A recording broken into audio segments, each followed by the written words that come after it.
মিথ্যাকে ছড়িয়ে দেওয়া যায়, কিন্তু কখনোই প্রতিষ্ঠিত করা যায় না। আর সত্যকে লুকিয়ে রাখা যায়, কিন্তু কখনোই বিলুপ্ত করা যায় না। তাই সত্যের পথে থাকুন।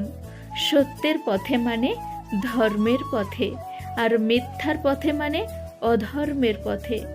সত্য ধর্মের পথে ভগবান শ্রীকৃষ্ণ সবসময় থাকেন। তাই তো কুরুক্ষেত্র যুদ্ধের সময় পাণ্ডবরা বিজয়ী হয়েছিলেন।